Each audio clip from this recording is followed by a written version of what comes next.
Kids, apakah kamu sudah tahu tentang 3 pembuluh darah yang ada di tubuh manusia? Ada 3 macam pembuluh darah, yaitu arteri, vena, dan kapiler. Ketiganya mempunyai ciri-ciri dan fungsi yang berbeda.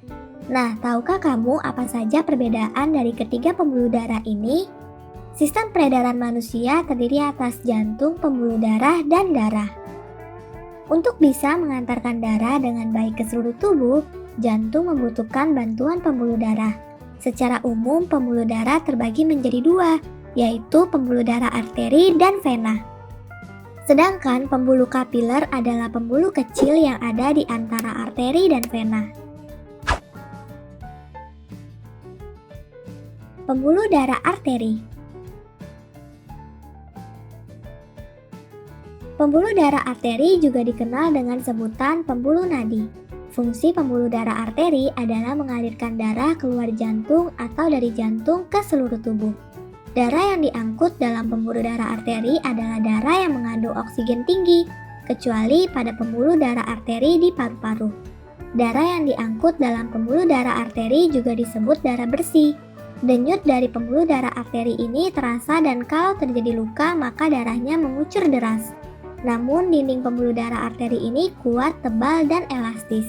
Dilihat dari letaknya, pembuluh darah arteri berada di bagian dalam tubuh atau tersembunyi. Pembuluh darah vena. Pembuluh darah vena juga sering disebut pembuluh balik. Pembuluh vena berfungsi mengalirkan darah masuk ke dalam jantung. Darah yang diangkut dalam pembuluh darah vena adalah darah yang mengandung oksigen rendah atau tinggi karbon dioksida, kecuali pada pembuluh vena yang asalnya dari paru-paru. Oleh sebab itu, pembuluh vena juga disebut mengangkat darah kotor. Kebalikan dari pembuluh darah arteri, pembuluh darah vena mengalirkan darah dari seluruh tubuh ke jantung. Dinding pembuluh darah vena ini tipis dan gak elastis. Lalu, denyut pembuluh darah vena gak terasa dan kalau terjadi luka, darahnya akan menetes. Pembuluh vena ini bisa terlihat dari permukaan kulit berupa garis bercabang yang warnanya kebiruan. Ini karena letak pembuluh vena dekat dengan permukaan tubuh. Pembuluh kapiler. Pembuluh kapiler merupakan bagian cabang yang ada di ujung pembuluh arteri dan vena. Pembuluh kapiler ini merupakan pembuluh darah yang kecil, halus, dindingnya tipis, dan berpori.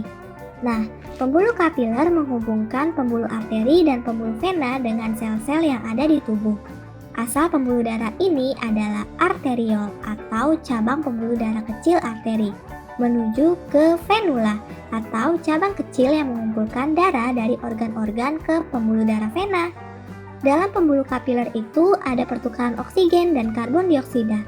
Namun pembuluh darah kapiler banyak mengandung oksigen. Sampai di sini dulu ya videonya. Jangan lupa like, comment, subscribe, dan share ke teman-teman lainnya ya kids. Bye-bye!